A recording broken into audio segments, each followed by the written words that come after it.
What is up, everybody, and welcome back to another episode of the All Things Liverpool podcast. It is me, Anish Sogra, and I am here again with a very special guest. It's none other than Ozzie, the host of Football Talk podcast. Ozzie, mate, how you doing? I'm good, Anish. How are you?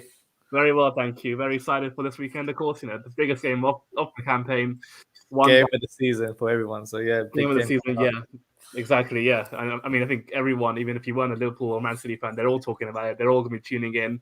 Or maybe not Man United fans. They're probably going to be hiding behind their sofa on Sunday. But that's what we like, right? So exactly. Yeah, obviously a very big game, very very important game for both teams. Of course, never mind the 3 points. It is the game in English football now. It's the game where if one of these two teams are the best, and whoever comes out on top will end up winning the Premier League title.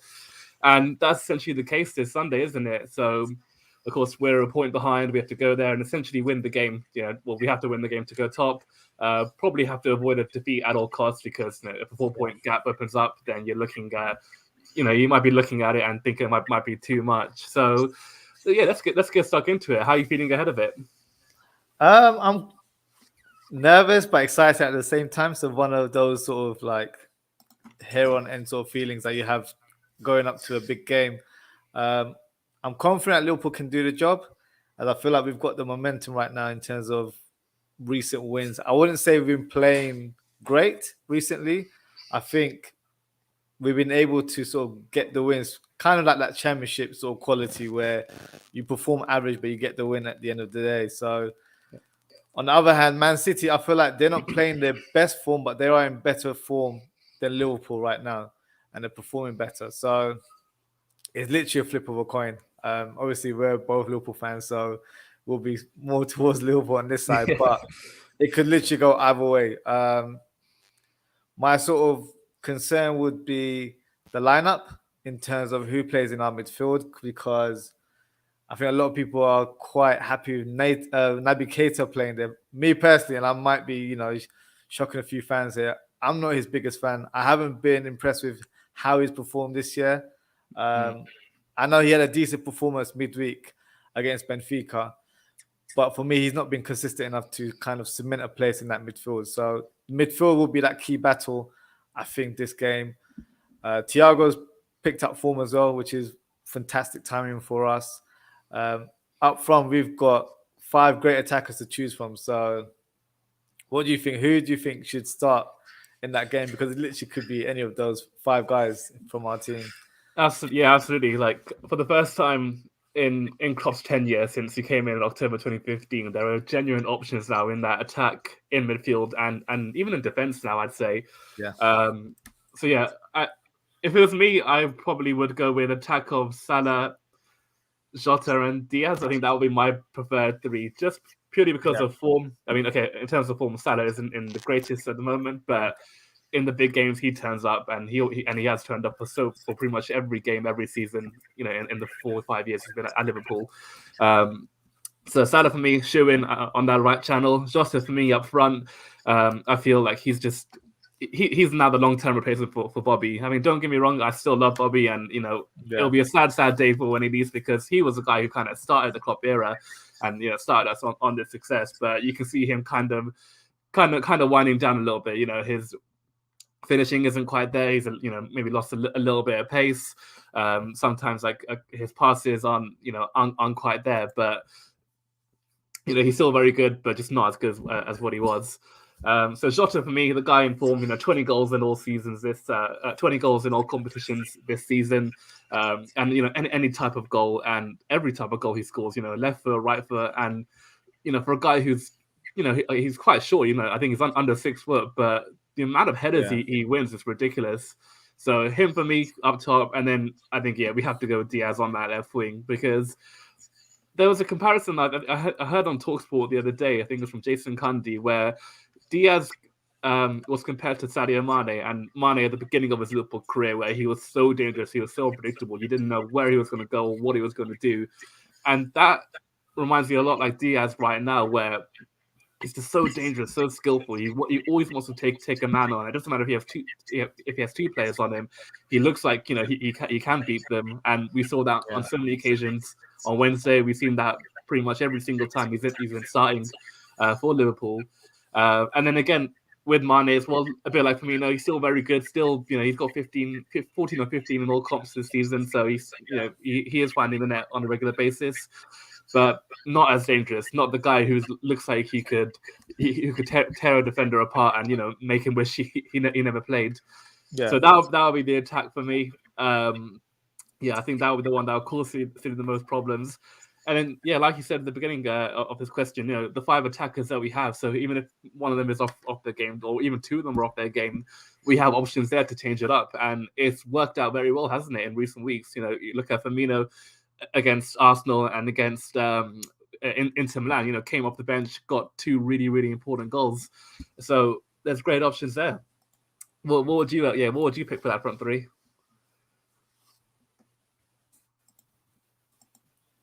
Oh, I think we have run into some technical issues here, sadly. You good? Yeah, sorry, I think the connection went there for a second. Yes, regarding the 5 attackers you're saying, I think I'll co-sign you in terms of the selection you've given. So Diaz, Jota, and Salah. I know Salah hasn't been in great form, but for me, that's not a reason to not start him. I feel like he thrives in this sort of games and in that pressure as well. So I think it's only a matter of time that he gets his goal and continues his goal-scoring form towards the end of the season. Diaz, I've been very impressed with him. I think he's probably one of the only attackers that we have in our team that can actually beat a man with raw pace. Mane, as you mentioned, used to do that when he was our sort of new signing back in the day. Doesn't really play to that kind of strength anymore. I feel like he cuts in more in field, might take on the fullback, but he wouldn't really charge down that flank as much as he used to. So regarding Jota, I remember watching a game, and I think the commentator mentioned that he's got the second highest tally of headed goals, and I think number 1 is Benteke. So it's ridiculous. Sorry to interrupt, but 20 of his goals this season, half of them have been headers. It's a joke. Like, for a guy that small to get that leap, 10 times, it's remarkable. Yeah, it's ridiculous because obviously when he joined the club, I watched him at Wolves and I was really impressed in terms of how he played, but I never knew headering was one of his key traits. So it's a bonus for us, and he's scored some vital goals in the course of this season. So, like you said, it could be any of our attackers, but I feel like right now, I think these 3 players are the informed attackers, and I think Firmino would be good to come on maybe at the latter stages if we need someone who's holding the ball up or a bit of creativity in that final third. And I think you've got plenty of options. You even got Harvey Elliott who can play on the right wing if required. So you've got a lot of options, which is a nice change. As I feel like a few months ago, I think without that Diaz signing, we might have been sort of fully stretched in terms of our squad because we might have played Oxlade-Chamberlain up top, and that's not really his that's not his role within the team, in my opinion. So I think having Diaz has definitely boosted the morale within the squad. And I think amongst fans as well, we're more jubilant. We're thinking, it could be our year where we could win multiple trophies. I'm not going to say we're going to win the quadruple or anything like that before I get clipped here. But no, I think we're in good position to charge for any of these trophies. If Liverpool were to lose on Sunday, I wouldn't say it's the end of the title charge, but it would be Man City's to lose, in my opinion. The hand becomes stronger for them, and it'll be very difficult for us to kind of gain that momentum again, because I think looking at both of the teams' fixtures, we have the tougher fixtures. We have Manchester United coming up next as well. We've got Everton as well. I know Everton are in a relegation battle right now, which is, great for us Liverpool fans, but that's an emotional game itself. That could be a game where they, play the best game of their lives and they get the 3 points, and it might just turn their season around completely. United is the same as well. They're not really fighting for anything right now, but they're a bit more. They're in the middle because they're like, whose party should we ruin? Should we ruin Liverpool or Man City? and they Exactly. might Yeah. choose to ruin our party. So it is what it is in that regards. But no, I'm confident. I think we're in good form right now. Even against Benfica, we didn't play great, but we scored 3 goals. Probably should have scored about 5, 6, in my opinion. So yeah, all to play for this Sunday. Absolutely. Yeah. Yeah. That was an interesting game, Benfica, because the first half I think was the best we've played in.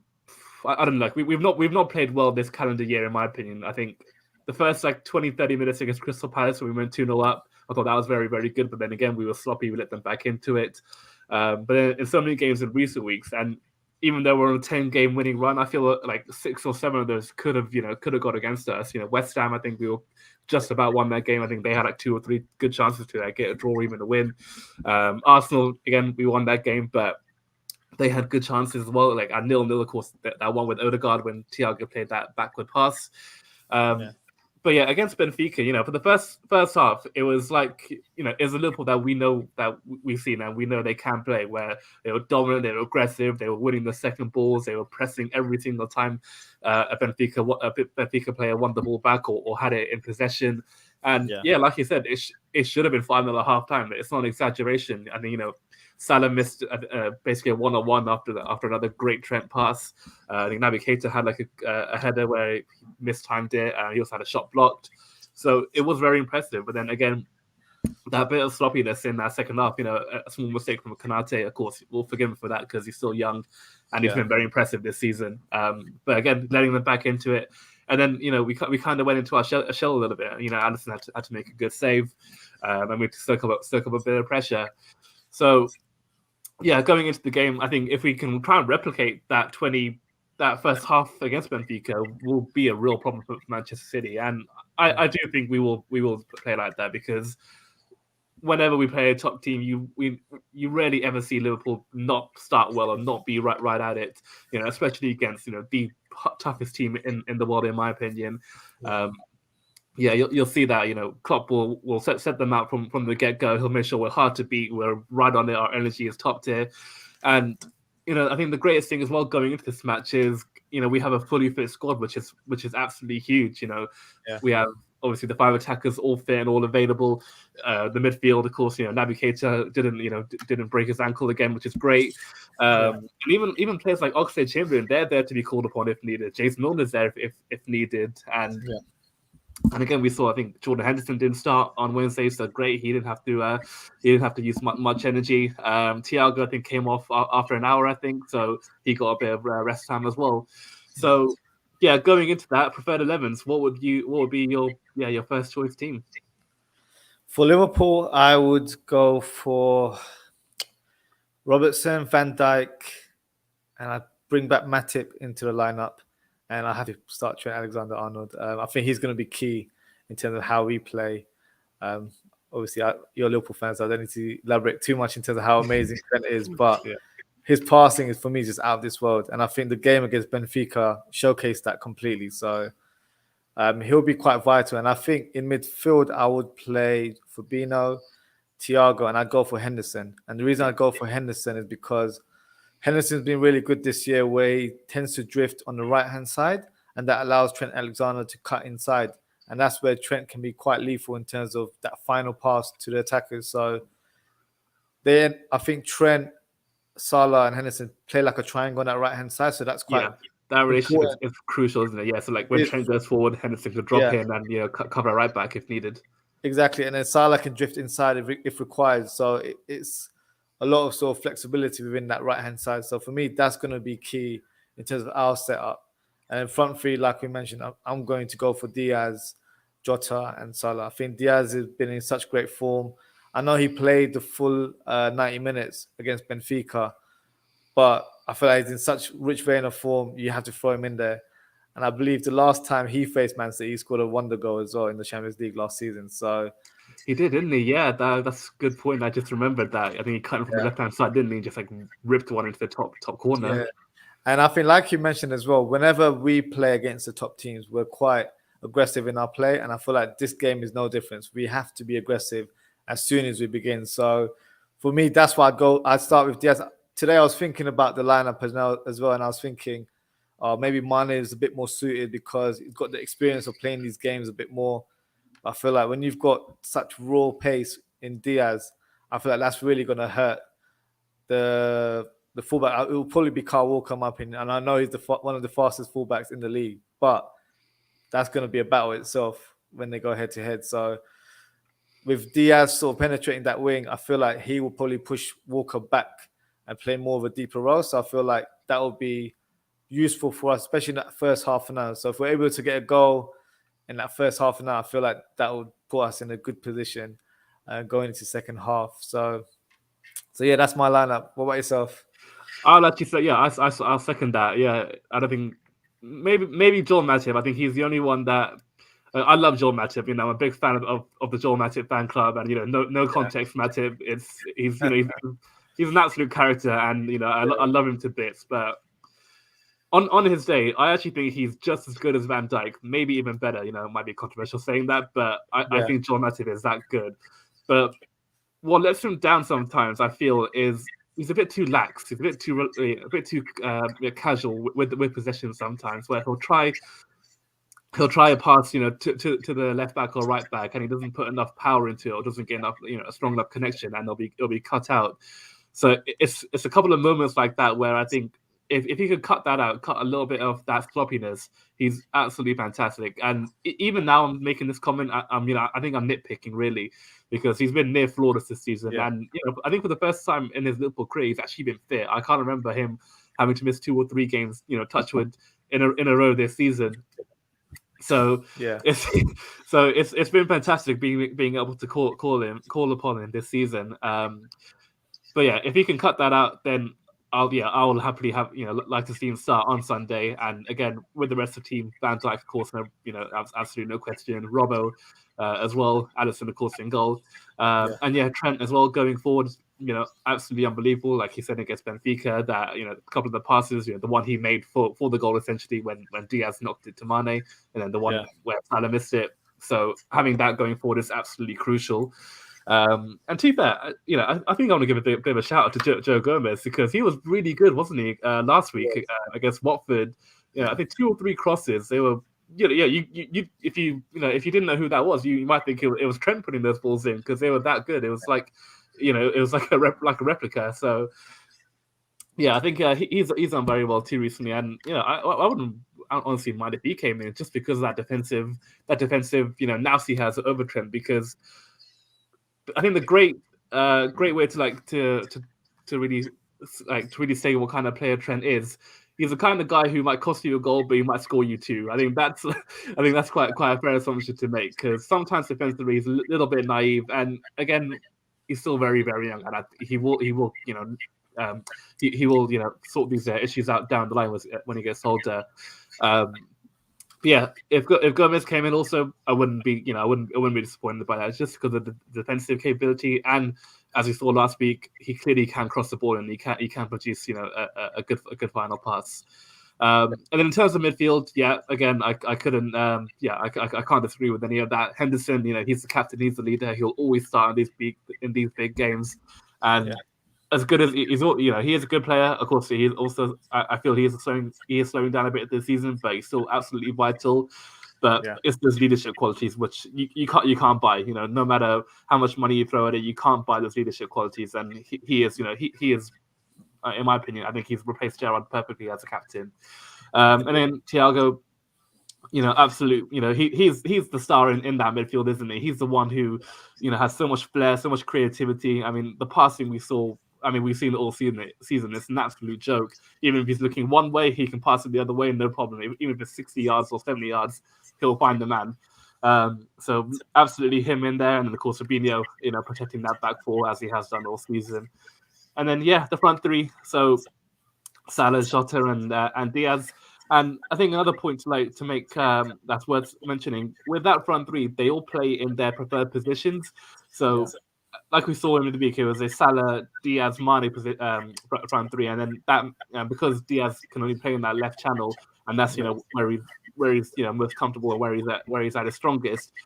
It now means Mane has to move to a new position, and don't get me wrong, I think he is okay. He does the job as striker, but whenever we want to field a starting 11, we want to field it in the players in their strongest position where they can cause the most danger. And the same as Jota, I think when we saw in when Salah and Mane went over to AFCON, Jota had to play a lot in that right hand channel. Again, he did okay, he did a job, but wasn't as effective as he is, in the middle. So that'll be my 11, and hopefully one that does the job. And gets us 3 points, and let's put us on top of the league. And of course, so if we do win this game, it will mean that we go 2 points clear with 8 games to go. And then so what do you think your thoughts are? What a loss or a win might mean for either side, really? I think if Man City win, don't want to put the tone down for this interview here, but I would probably say it's their title. I think it'll be very difficult for us to mount a challenge. I don't see them dropping points. I know they have recently. I know they drew against Crystal Palace, who've also been in great rich vein of form this season as well. But the momentum will be towards them because they'll be having a bit more in terms of a gap in terms of points, and we'll be playing chase up again. So I wouldn't I'll completely say we're out of the race, but I feel like it will be advantage Man City in that regards. If Liverpool win, I think the momentum is already with us right now in terms of how we're able to get wins, even though we're not playing really well. The 2 fixtures that I've said, Everton and Man United, for me, those are the ones where if we slip up, then, it's squeaky bum time, basically. We don't want that right now. So I think if we go past through those games and get maximum points, we also have Tottenham as well, actually. So that's another. Tottenham actually good now. It's annoying as it is to say, and they've been dreadful all year. Conte is now working his magic, and you can see them, them looking like they can get top 4 this year and probably next year. Actually, I think you can honestly see them challenging for the league next year if they keep Kane and Son. Yeah, I think you're right. I think in terms of their form, they're hitting it right now. And Arsenal are struggling because they've got a couple of injuries. I don't think they have a sort of a real striker in their squad right now. So they don't, yeah. So it'll be an interesting race for that top 4. But I think by the time we play Tottenham, they probably picked up more form. We wouldn't hope, to be fair. I'd hope they have a different form when they meet them. But that game can go either way. I believe we drew against them earlier this season as well. So it's just one of those ones where you hope to get at least a point. But I feel like with Liverpool, Man City, we've set the standards so high. A draw for us is a loss. And it's not really like, you've got a point gain. We've dropped 2 points. And that is the downfall in terms of us in competing against a team that's on our level, where you have to be near perfect to mount a challenge and hopefully stay top until end of the season. So yeah, I would say if City win, it's in their court. If Liverpool win, I would say momentum is on our side, but we've got the tougher fixtures. So, fingers crossed we get through it. Yeah. I think you're spot on with that as well. Because in years gone by, okay, let's say Man City win this Sunday, they'll go 4 clear. In years gone by, under the Sir Alex era, under Mourinho and Wenger's, you could still think back then, if you were 4 points behind with 8 games to go, you could still kind of crawl that back. But because of the standard Manchester City has set now since 2018, 100 points that year, 98 points the year after. Last season didn't have to be that good, but that's because there was no challenge. Obviously we fell apart because we had no defense. Yeah. But typically you can see, and again this season you're looking at 90-something points. I think if we were to win all of our remaining games, I think we get 92 points or 93 points. And City do, I think they get 95 or 96. So again, you're looking at it 95, 96 points, and that's just the standard nowadays to win it. It's ridiculous. So yeah, if City were to win, make that gap 4 points, I think it will be over. I think. But yeah, because of the standard, because of that belief and that that spirit that team will get, you just can't see them dropping any points. And then, of course, like you said, they've got easier fixtures. I don't think they have any of the top 6 teams left. I might be wrong, but I think they have played them all.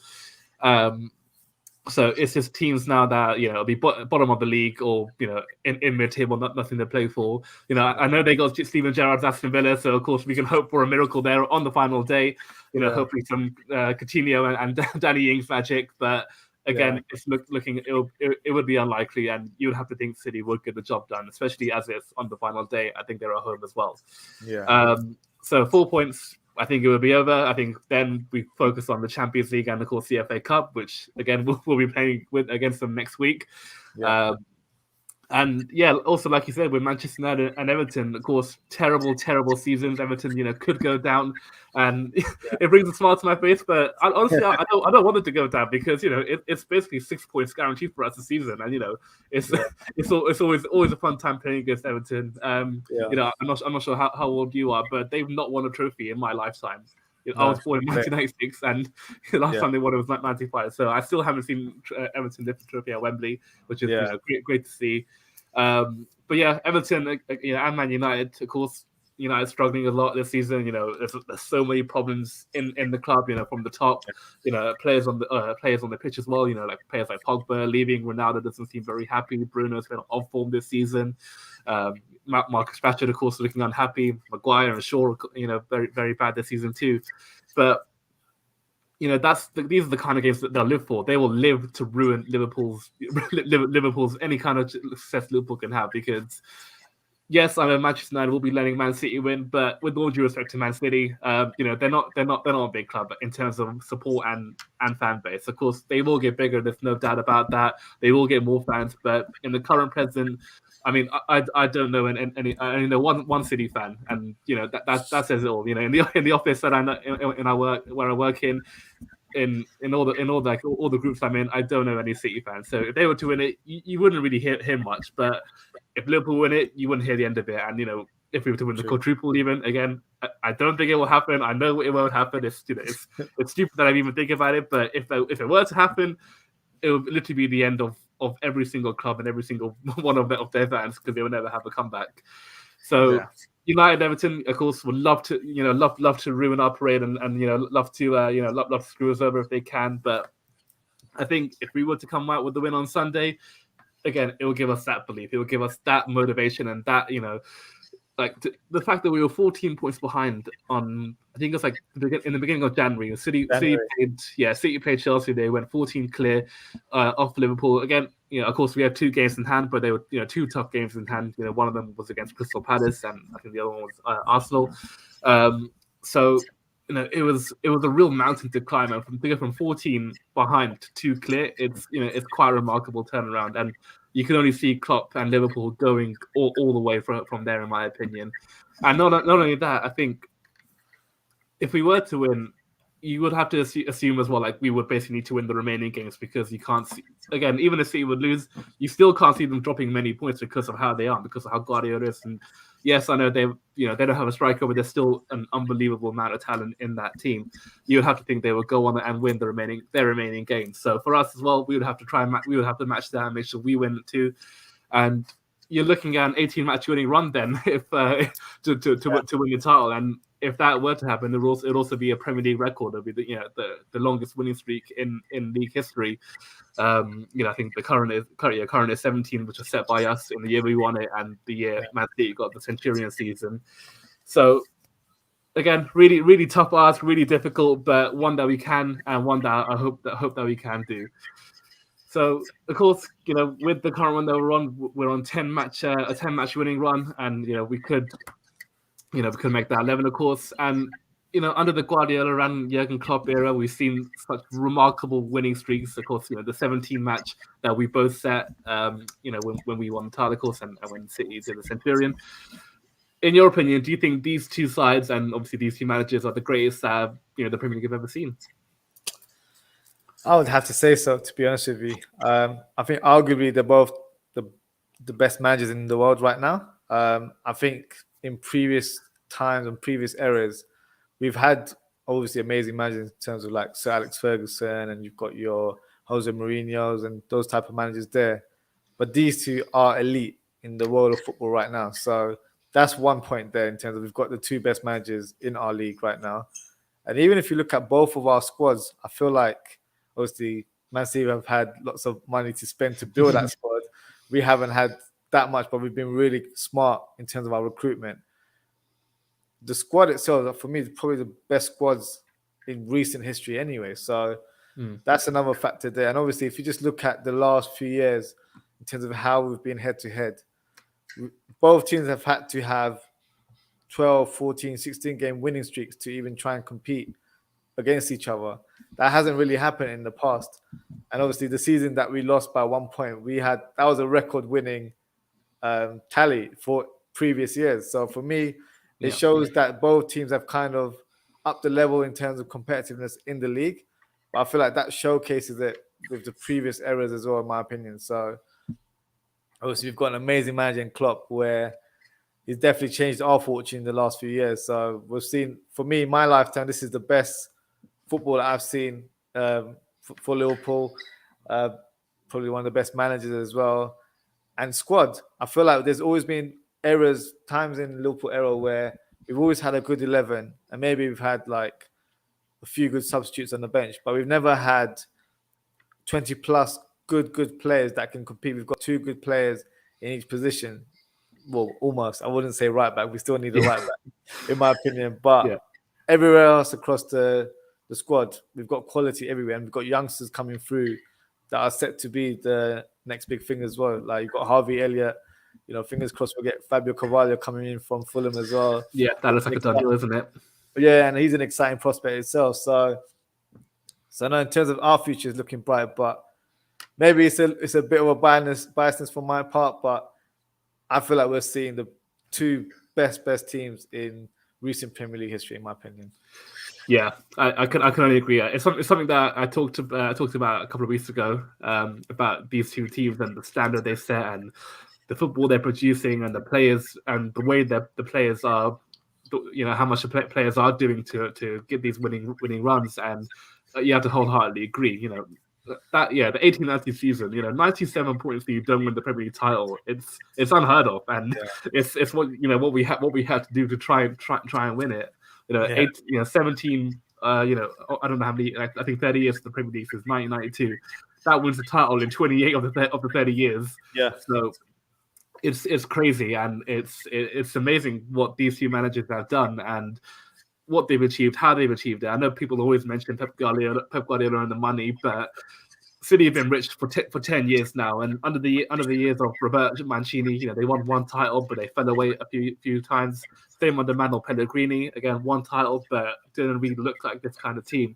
And Guardiola, you see with so many of the players, I think Raheem Sterling for me is the best example, because when we lost him to City, got good money, of course, £50 million, which at the time, nowadays it seems like seems like fair change, but back in 2015 there's still a lot of money.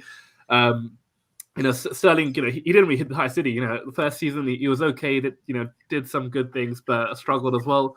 15, 16, I think he really fell off. And honestly, if it wasn't for Pep Guardiola, I think he would probably be playing at somewhere like Aston Villa right now, or Wolves, or one of those mid-table clubs. And it's a testament to Guardiola and the coaching he's done and the way he's made Sterling. And now you look at him; he's one of City's best players. He's scoring so many goals this season, last season, and in pretty much every year under him. And you look for England as well; he is, after Harry Kane, he's probably the second name on the team sheet. And we saw in the Euros how incredible he was and how the impact he had in getting us to the final. So Guardiola, you can see the way he improves players and the way he demands so much, but he always gets it out of the players, and how he coaches them and what he demands, and how he drills them. It's you can only take your hat off to him and say, well done. You're a very, very good manager.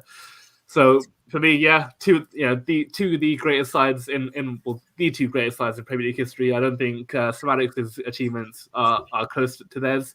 Of course, no disrespect to him. Unbelievable manager, but he can never do something like Klopp is doing or Guardiola is. And even though I think the one argument anyone could have if they were to try and nitpick is, of course, the invincible season that Wenger still has. Of course, the Golden Premier League trophy he won, and what was the record again? It was 24 wins and 12 draws, I think. 12 draws, yeah. So something that we couldn't do. Of course, we came very, very close in the year we won the title, and again the season before when we won it. The game that we did lose the title was the only one we did against Man City. We lost 1 game, and I think we drew 7 and won the rest. Yeah.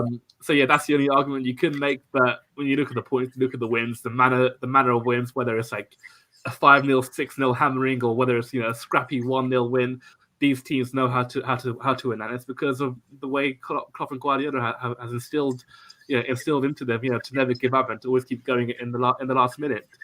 So yeah, absolutely two wonderful teams, and of course, two teams that will be going for trophies this season, and I think that's probably the best way to finish this off. So of course, we could do something very, very special, become the first team in English history to win all 4 trophies. Of course, we already have the Carabao Cup in the bag, thanks to Kelleher and Kepa. In the semi-final of the FA Cup, of course, next Saturday against Man City too. Looking like we are also in the semi-finals of the Champions League. Of course, 3-1. It's a good scoreline. It's not obviously that 5-0 where you can pretty much rest everyone, but you should go through with a 3-1 lead. And actually, I don't know if you saw that Villarreal or Bayern game, but we could be playing Villarreal. I thought they were quite impressive, in fact, against Bayern. Deserved to win that game 1-0, and probably be annoyed that they didn't win by more. I think they had 2 or 3 good chances at the end. On the counter-attack to make it an even more comfortable scoreline. So one of those 2 teams in the semi-final, and I think, of course, looking at that game, I wouldn't mind who we faced because I wasn't impressed with Bayern. I don't think they were particularly good. They didn't really create many chances. Yeah. And then, of course, for Villarreal, they miss those chances, so you can say, okay, they're not that clinical. So whoever we get there, again, a great opportunity to go to Paris this summer and win our 7th Champions League. So. It looks quite good, doesn't it? Obviously the FA Cup semi-final. Flip of the coin, isn't it? It's a knockout game. There will have to be a winner that day. And again, Champions League, we all know our record in Europe and Anfield, and the way the fans are on European nights. It's something is a very, very special thing. And then of course Man City, they can of course set not unprecedented, but winning the treble. Of course they won the domestic treble a few years ago, but to win the FA Cup, the Premier League, and the Champions League, that is the official treble, and something they could very well do. So, if you had the choice, let's say the Premier League or the Champions League, and you could only win one, what would you pick? That's a tough one. I'd go for the Premier League. It's the bread and butter. We won it a couple of years ago, but that was the first time we won it in 30 years. Everyone likes to point out to Liverpool fans. So, for me, it'll help Klopp's legacy, in my opinion, if he has more Premier League titles under his belt. I think the only trophy he hasn't won is the FA Cup. So I'd like us to win the FA Cup as well. Hopefully, I don't want him to leave in the next couple of years, but you never know. So I think before he does eventually leave the club, I do want him to try and have as many trophies under his belt. For us, we know he's a special manager. We know how much he's turned the club around. But I feel like when you look at it in the record books, that's how you define a sort of like a legend in the game, where they won an amount of trophies, who they will compete against. So, like you said, Man City is probably arguably one of the best teams in Premier League history as well. So we're not competing against the average team. We're competing against a team that's arguably probably would say better than Liverpool. Yeah, so in regards to your question, I'd probably say Premier League, but obviously Champions League is a special one for Liverpool fans as well. We won it not so long ago as well, so a bit spoiled for choice, but I'd probably go for Premier League. How about yourself? Yeah, I think I'll agree as well, because with the Premier League, if we win it this year, it's number 20 or 20 league titles, of course, and that is so significant because we'll be back level with Man United. Of course, they caught up a lot under Sir Alex Ferguson when they were so far behind, but then they got 13 league titles. Yeah. And, went on to 20, moving 2 clear of us. So, of course, we're on to 19 now. And to get back level on them is so significant because whenever you look at a team in England, you look at, okay, who is the most successful team in England? And whoever has the most Premier Leagues, that's what it correlates to. Yeah. So, for me, definitely the Premier League this season if I had to pick one. And again, with the Champions League, like I said, we won it 3 years ago, so it's still very recent, and we all still remember Barcelona. I think that anniversary will be coming up very soon, which will be great.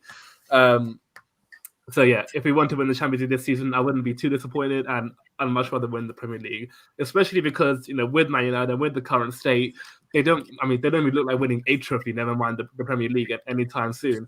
So you want to try to capitalize on that as much as you can because as much as we hate it, as much as we don't like it, Manchester United will be back. You know, they spend so much money. You know, they fork out hundreds of thousands of pounds on wages on players. So they will be back sooner or later. You know, maybe it could be this year. I think, you know, Erik ten Hag looks like he'll be the new manager, and you know, he could do a good job. So we'll see about that. But for the time being, you know, whilst United are going through their transition period, whilst they are still very, very poor, we've got to try and take advantage of that. You know, win more cups, win more Premier League titles, and, you know, try and establish ourselves again as the dominant force in England, and be named that, you know, everyone would fit in the 70s and 80s, and the team that would always win the league title. So yeah, absolutely, I'd have to agree that the Premier League is the one for me this season, and I think it would mean more as well, because I don't know about you, but in the year we won it kind of felt a bit anticlimactic, because after when we beat Man City in November 2019, I think we were 8 points clear, and you could think that, okay, it was done. Like, the way City were playing, you know, they didn't really look like particularly sharp. I think, you know, they had quite a few injuries. I think they lost Vincent Kompany, which of course, you know, was a big figure for them both on the pitch and off the pitch. You know, players like Aguero was injured quite a lot that season, so was David Silva, and you know, they weren't really at it, and you could see that in the game when we won. You know, we won 3-1, very, very comfortable, deserved to win, and it went 8 points clear. And in January, it was like 12 or 13 clear. So it was kind of dead and buried, and you knew we were going to win the title. And then, of course, COVID happened, you know, lockdown, and of course, you know, months of that football. Then when it did return, we had to win it in an empty Anfield. Of course, you know, the fans celebrating outside the ground, and, you know, we were celebrating in the streets as we were, but it wasn't the same, was it? It wasn't the same as having 50,000 fans in that ground and seeing the trophy be lifted for the first time in 30 years. Yeah. And, you know, the other thing as well, this season, like I said earlier, you know, to be chasing pretty much all season from January till now. Now we're in, you know, we're in the end game, you know, to quote Doctor Strange. You know, yeah, we are in the final stretch where if we win, obviously on Sunday, we will go clear, and it will feel like, you know, it will feel like how Barcelona felt, where it shouldn't have been possible. It was almost impossible, but we did it, and it felt so great winning the Champions League. And it will feel like that for me with the Premier League, to go from 14 points behind and then to go 2 points clear, and then, you know, hopefully see it over the line. It will just mean way more. So yeah, the Premier League for me, one that I really want to get my hands on, and one where we can really celebrate this year with fans in the ground, and obviously having the parade as well. Yeah. So that is all we got for today. Thank you very much, Ozzie. Hopefully after Sunday we're celebrating a big win, and, you know, and looking at the Premier League table with 30 games. I think it'll be 30 games played. Let's quickly have a look. 31 games played. Yeah. 31 games played. So yeah, with 31 games, we'll be on 75 points. They'll be on 73, and, you know, a bigger goal difference too. And, you know, most importantly, being on top of the league and in the final stretch. So anyway, thank you very much for coming on. It's always been great talking to you, and, you know, lovely to have you on here. And yeah, hopefully for a win on Sunday. Fingers crossed. Let's do it. Cool. Thanks very much, everyone. And yeah, we'll see you all next week. Bye-bye.